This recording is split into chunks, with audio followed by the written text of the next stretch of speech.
अस्सलाम वालेकुम फ्रेंड्स, उम्मीद है आप खैरियत से होंगे। आप देख रहे हैं फाइनेंस एक्सपर्ट। एम्बेसी में आपने अक्सर अपनी रिटर्न्स देनी होती हैं। वीज़ा अगर आपने लेना है वहाँ पे आपको ज़रूरत होती है। मैंने ये देखा है कि अक्सर लोग जो ट्रैवल एजेंट्स होते हैं उनके कहने पे अपनी रिटर्न की वर्किंग ऐसी कर लेते हैं जो उनको खुद नहीं समझ होती कि हमने क्या गलती की है। कल को अगर एफबीआर ने हमसे पूछ लिया तो हम क्या आंसर करेंगे। वीज़ा पर्पज़ के लिए, एम्बेसी के लिए आपने रिटर्न कैसे बनानी है, इस वीडियो में मैं आपके साथ डिटेल से शेयर करूंगा। तो ज़रा ध्यान से देखिएगा। एफबीआर की मेन वेबसाइट से आपने आईआरएस पे आ जाना है, लॉगिन कर लेना है। अब रिटर्न कैसे फाइल होगी ये देखें। देखिए फ्रेंड्स, आपने नॉर्मली जो वीज़ा पर्पज़ के लिए उनकी डिमांड होती है ना, वो कहते हैं कि आप 2 साल की रिटर्न दें। तो जिस भी साल में आप खड़े हो, जैसे अभी हम बात करें तो ये आज 19 अक्टूबर 2023 है, तो अभी 2023 की रिटर्न भी चल रही है।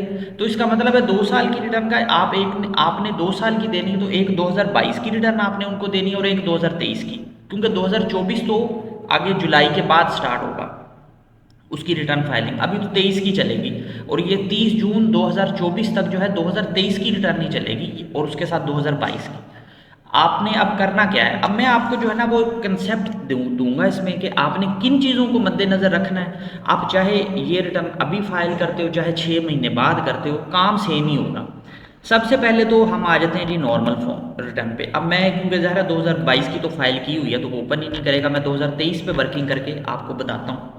मैं ये अज्यूम कर रहा हूँ कि ये रिटर्न हम वीज़ा पर्पज़ के लिए फ़र्स्ट टाइम बना रहे हैं और ये 2022 की बना रहे हैं, क्योंकि 2023 में डाटा ऑटोमेटिकली ट्रांसफ़र हो जाएगा फिर। अब आप देखें जी, सबसे पहले तो ये चीज़ जहन में रखें वीज़ा पर्पज़ के लिए जब आप अपनी रिटर्न फाइल करें या अपनी रिटर्न बनाएं, कि आपने जो है ना पहले तो अपनी एक्चुअल सिचुएशन देखनी है कि एक्चुअल आपकी इनकम है कितनी। अब अगर आप यहाँ पे कहते हो जी मैंने वीज़ा पर्पज़ के लिए मुझे ज़रूरत है कि मैं यहाँ पे अपनी 2 lakh per month income show करूँ, तो भाई 2 लाख अगर इनकम शो करोगे तो फिर उसके ऊपर टैक्स भी पे करना पड़ेगा। और आप ज़ाहिर है जब 2 लाख इनकम शो करते हो तो उसके ऊपर टैक्स अच्छा खासा बन जाता है। मैं आपको वैसे ही दिखा देता हूँ। जैसे फ़र्ज़ किया अगर हम पूरे साल की 12 लाख सैलरी शो करते हैं, इसको मैं कैलकुलेट करता हूँ। अब आपने खुद देख लेना है कि टैक्स कितना बनेगा। ये सैलरी इनकम है, इसी तरह बिजनेस इनकम है, बिजनेस का भी डाल के आप टैक्स चेक कर सकते हो। पहले तो आपने टैक्स चेक करना है कि भाई पे कितना करना है, ठीक है। अब ये 12 लाख इनकम मैंने शो की थी, ठीक है, इसमें कुछ मेरा ये विद होल्डिंग भी आ रहा है, तो आपका जो टैक्स लाइबिलिटी बनेगी ना वो बनेगी तकरीबन ये 26,000। 12 लाख अगर इनकम शो करते हो तो 26,000 आपने टैक्स पे करना है। अब जैसे जैसे ये इनकम बढ़ाओगे तो आपका टैक्स बढ़ता जाएगा। एक तो चीज़ ये आपने जहन में रखनी है। बाज़ दफ़ा होता ये है कि वो एजेंट क्या करता है कि आपको कहता है जी टैक्स कोई नहीं पे करना पड़ेगा, मैं आपकी जो इनकम है वो 25 लाख कर दूंगा, ठीक है। वो यहाँ पे एग्जाम्पल में कोई फिगर डाल देता है या किसी भी तरह उसको मैनिपुलेट कर देता है, तो वो सिस्टम तो एक दफ़ा उसको एक्सेप्ट कर लेगा, लेकिन बाद में अगर आपको नोटिस आ गया ना तो फिर आप बच नहीं सकते, क्योंकि उसमें फिर आपके पास कोई ऑप्शन नहीं होगा। तो इसलिए इनकम वही डालें जिसका टैक्स पे करना है आपने, या जो एक्चुअल इनकम आपके पास आ रही है। अब वो चाहे सैलरी इनकम है तो इधर डाल लें, बिजनेस इनकम है तो आप बिजनेस करते हो तो ये बिजनेस इनकम में आप डाल सकते हो। मैंने बिजनेस पर्सन की रिटर्न में सारी चीज़ें बताई हैं। यहाँ पे आप अपनी सेल्स लिखें, ठीक है, परचेजेस लिखें, ये सारी आपने मतलब जो भी आप शो करना चाहो। अगर बिजनेस की डिटेल नहीं देनी तो अदर रेवेन्यू में जाके यहाँ पे अदर में आप सिर्फ टोटल एक लमसम अमाउंट लिख सकते हो कि जी पूरे साल में मुझे 15 लाख का प्रॉफिट हुआ, तो भी काम चल जाएगा। यहाँ पे तो आपने डालनी है इनकम, या तो आप सैलरी इनकम डालोगे, सैलरी इनकम डालनी है तो यहाँ पे डालनी है आपने। बिजनेस इनकम डालनी है तो वो यहाँ पे मैन्युफैक्चरिंग ट्रेडिंग का अगर बिजनेस कर रहे हो तो आपने इधर बिजनेस इनकम डालनी है। ये जैसे लिखा हुआ है ग्रॉस रेवेन्यू, पूरे साल की जो सेल हुई है वो डालें यहाँ पे, ठीक है। उसके बाद नीचे उनके जो एक्सपेंसेस हैं आपने वो डालने। और अगर आप कुछ सर्विसेज प्रोवाइड कर रहे हो, बिजनेस कर रहे हो, तो वो फिर अदर रेवेन्यू में सिर्फ यहाँ पे अदर पे जाके आप अपनी जो टोटल इनकम होती है, जो प्रॉफिट होते हैं, वो टोटल यहाँ पे लिख दें। बस ये याद रखें कि जो यहाँ पे आप लिखोगे उसका टैक्स आपने यहाँ से चेक कर लेना है, और जितना टैक्स बनेगा वो फिर आपको पे करना पड़ेगा, ठीक है। ये देखिए ये टोटल टैक्स ये बन रहा है, लेकिन पे कितना कर रहा है, जो एडमिटेड टैक्स के सामने आ रहा है, क्योंकि यहाँ पे कुछ मेरी विद होल्डिंग हुई है तो इस वजह से उसने एडजस्ट करके इतने का मुझे कहा है कि आप इतने का चालान बनाएं। तो यहाँ से अब जब क्लिक करोगे वो चालान बना देगा आपको PSID, उसके थ्रू आप पेमेंट कर सकते हो। एक तो ये बात आपने ये जहन में रखनी। अब आ जाते हैं दूसरी तरफ।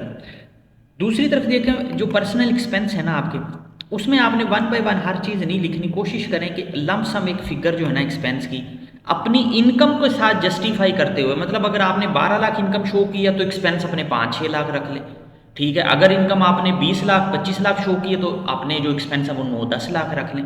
अपनी इनकम के साथ मैच करते हुए आपने एक्सपेंस रखने। आपने ये नहीं करना कि अगर आपने 12 लाख इनकम शो किया तो 12 लाख एक्सपेंस कर देने, ठीक है। अगर आपने ये किया तो इससे आपको जो है ना वो रिटर्न में भी प्रॉब्लम होगी थोड़ा सा, और वो एम्बेसी में भी ये चीज़ देखेंगे कि आपकी सेविंग तो कोई नहीं हो रही, जितना आप कमा रहे हो उतना ही खर्च कर रहे हो।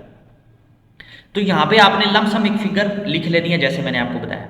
उसके बाद बारी आ जाती है जी बैंक स्टेटमेंट की। देखें जी, अब यहाँ पे वेल्थ स्टेटमेंट जो है ना, एक तो बैंक स्टेटमेंट में आपने बैलेंस रखना होता है, वो मुझे पता है वीज़ा पर्पज़ के लिए। अब जो जितना बैलेंस आपने बैंक स्टेटमेंट में रखना है ना, देखें अब तो वो बैलेंस तो वो आप आज की डेट में रखोगे या 1-2 महीने पहले रखोगे। तो ये जो हम रिटर्न फाइल कर रहे हैं ये 2022 की है, यहाँ पे 23 लिखा हुआ है, मैं इसको ये ज्यूम कर रहा हूँ कि ये 2022 की है, यानी कि 1 जुलाई 2021 से 30 जून 2022 की, ठीक है। तो उसमें आपने करना ये, अब आपको पता है कि जी मैंने अपनी बैंक स्टेटमेंट में 40 लाख रुपया रखना है कैश।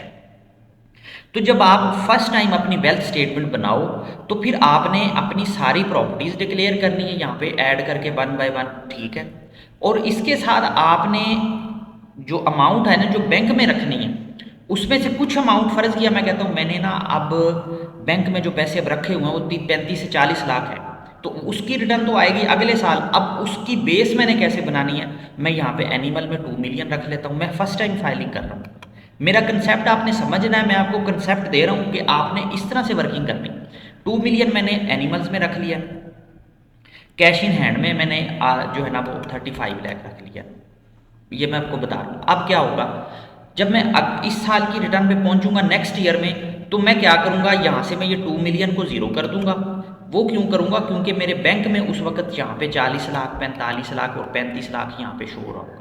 तो उससे ये होगा कि अगर आपसे कोई क्वेश्चन करेगा कि जी आपके पास पैसे कहाँ से आए, नॉर्मली 99% केसेस में ये होता है कि ये जितने भी लोग एम्बेसी वीज़े पर्पज़ के लिए अप्लाई कर रहे होते हैं ना, तो उन्होंने अपने दोस्तों से फैमिली मेम्बर से पैसे पकड़ के अपने अकाउंट में रखे होते हैं, तो कल को उन्होंने उसको वापस भी करना होता है। तो अब हमने ये नहीं शो करना कि हमने लोन लिया है, आपने ये बताना है कि जी मेरी सेविंग पड़ी थी, मेरे पास कुछ ये एनिमल्स थे 2 मिलियन के, मैंने वो सेल किए, फिर मैं जो है पिछले 8-10 साल से बिजनेस कर रहा हूँ, जॉब कर रहा हूँ, तो मेरे पास अपना कैश पड़ा हुआ था, तो वो मैंने अपने बैंक में रख दिया, तो मेरे पास ये मेरी सेविंग है जो कि अब मेरे अकाउंट में पड़ी हुई है। तो आपने उसको इस तरह से जस्टिफाई करना है। आपने ये नहीं करना कि 2022 की रिटर्न आप करवा लो 7-8 लाख की वेल्थ के साथ फाइल, ठीक है, और बाद में 2024 में जाके आप बैंक में रख दो 50 लाख रुपए। तो जब आप 2024 की रिटर्न फाइल करोगे तो वो चीज़ें जस्टिफाई नहीं होगी आपकी यहाँ पे, और आपको एफबीआर के नोटिस के जो चांसेस हैं वो बढ़ जाते हैं। तो इसमें ये चीज़ आपने ध्यान से देखनी है। इसके अलावा जितने भी आपके बैंक अकाउंट इस डेट पे एग्जिस्ट कर रहे हो, जिस साल की रिटर्न फाइल कर रहे हो, देखो अब ये मैं फाइल कर रहा हूँ 2022 की, यहाँ पे 2023 है ना, मैं अज्यूम कर रहा हूँ कि ये 2022 है। 2022 की रिटर्न होगी तो 30 जून 2022 के जितने भी बैंक अकाउंट आपके होंगे उनके 30 जून 2022 के बैलेंस यहाँ पे आपने शो करने हैं। ये अकाउंट ऐड कर देंगे प्लस पे क्लिक करके, ये जैसे ऐड किया हुआ है, ठीक है। ये कोई इतना मुश्किल नहीं है, मैंने हर वीडियो में बताया। वहाँ पे उसका 30 जून 2022 का बैलेंस आपने यहाँ पे शो करना है। और अगर 2023 की रिटर्न फाइल कर रहे हो तो सेम आपने अकाउंट पिछले साल अगर ऐड किया होगा तो वो वैसे ही आ जाएगा। कोई नया अकाउंट ओपन हुआ है 30 जून 2023 को, तो उसको यहाँ पे प्लस पे क्लिक करके जस्ट आपने कुछ नहीं करना, अकाउंट नंबर लिख के उसको ऐड कर ले, ठीक है। ये जैसे ऐड हो और 30 जून 2023 का जो भी क्लोजिंग बैलेंस है वो लिख दे। मतलब आपने सारे अकाउंट्स अपने यहाँ पे लाजमी शो करने हैं, क्योंकि इनकी स्टेटमेंट्स आपने फिर एम्बेसी में देनी होती है। जब ये सारा काम फर्स्ट टाइम आप कर लोगे, कैश का बैलेंस लिख लोगे, बैलेंस मैं वही बता रहा हूँ कि कैश का बैलेंस ये आपने और एनिमल्स वगैरह आपने अपनी अगली वर्किंग को जहन में रखते हुए रिटर्न में लिखनी है कि मैंने अगले जो मेरी वेल्थ आ रही है या जो मेरी बैंक स्टेटमेंट है उसमें मैंने 40 लाख 50 लाख 80 लाख इतना रखना है। तो इतना बैलेंस आपके पास वेल्थ स्टेटमेंट में होना चाहिए कि जब ये आप कर लोगे उसके बाद जब आप रिकन्सिलेशन में आते हो ना, तो यहाँ पे देखें आप जो भी आपकी इनकम यहाँ पे आपने शो की होगी, सैलरी इनकम, बिजनेस इनकम जो भी आपने की है, वो यहाँ से आपने इसको कॉपी करना है और इसको वेल्थ स्टेटमेंट में रिकन्सिलेशन में आपने नॉर्मल टैक्स में पेस्ट कर देना है। जब आप फर्स्ट टाइम फाइलिंग कर रहे होगे 2022 की, तो ये जो बैलेंस है आपके पास ये नेगेटिव में हो, ये पॉजिटिव में होगा, ठीक है। जैसे अब ये पॉजिटिव में आ रहा है और ये वाला जो बॉक्स है ये ब्लैंक होगा। आपने इसको यहाँ से कॉपी करना है और यहाँ पे इस खाली जगह पे इसको पेस्ट करके जब कैलकुलेट करेंगे और सेव करेंगे तो ये अनरिकनसाइल्ड अमाउंट जो है ये ज़ीरो हो जाएगी। ठीक है, जब ये ज़ीरो हो जाएगी तो आप अपनी रिटर्न को यहाँ से सबमिट कर सकते हो पिन को वेरीफाई करके। और अगर जो चालान पे किया होगा आपने, जैसे मैंने आपको बताया, तो चालान पे करना है तो पहले चालान पे करना है, उसके घंटे बाद जब आप पेमेंट पे क्लिक करोगे तो वो पेमेंट यहाँ पे शो हो जाएगी, उसको क्लेम करोगे तो वो उसके साथ जो है ना अटैच हो जाएगी। और यहाँ पे आपने उसको, जहाँ पे ये पेमेंट आपकी बन रही थी ये वाली, यहाँ पे आके आपने इसको कैलकुलेट करना है तो ये जो अमाउंट है यहाँ से इधर आ जाएगी। ठीक है, तो इसका मतलब यहाँ पे ज़ीरो हो जाएगा और ये आपकी जो रिटर्न है ये सबमिट करने के काबिल बन जाएगी। अगर आपने बिजनेस इनकम शो की होगी तो एट्रीब्यूट में जाके यहाँ पे आपने कोई ना कोई बिजनेस हेड लाजमी सिलेक्ट कर लेना, वो कोई भी कर लें, रिटेलर कर लें, ट्रेडर कर लें, ये जस्ट फॉर्मेलिटी होती है, इसमें ज़्यादा कोई डरने की ज़रूरत नहीं होती। असल जो चीज़ होती है आपकी जो देखने वाली वो सिर्फ ये होती है कि आपने अब करना क्या है। देखो जी, आपने सैलरी रखनी है तो सैलरी इनकम में जाके शो करें। अगर आपने बिजनेस इनकम रखनी है तो बिजनेस इनकम की डिटेल वीडियो मैं ऑलरेडी अपलोड कर चुका हूँ, उसको भी वॉच कर लें। यहाँ पे मैंने कंसेप्ट दिया है वीज़ा पर्पज़ के लिए, वीज़े के लिए कैसे बनानी है। कहने का मतलब मेरे भाइयों सिर्फ ये है कि आप ऐसी वर्किंग ना करें कि कल को आपको जब FBR से नोटिस आने लग जाए तो फिर वीज़ा भी ना लगे और FBR भी आपके पीछे पड़ जाए। ऐसा ना करें, अपनी रिटर्न ऐसी बनाएं कि हम उसको जस्टिफाई कर सकें, चीज़ें मैच कर रही हों, एक दूसरे से रिकनसाइल कर रही हों, ताकि आपको एम्बेसी की तरफ से भी कोई मसला ना बने और FBR की तरफ से भी कोई मसला ना बने। उम्मीद है वीडियो आपको अच्छी लगी होगी। आप किसी भी टॉपिक पे टैक्स से रिलेटेड अगर वीडियो चाह रहे हैं कि मैं बनाऊं तो मुझे प्लीज़ कमेंट में ज़रूर बताइएगा। अपना बहुत ज़्यादा ख्याल रखिएगा। Thank you. अल्लाह हाफिज़।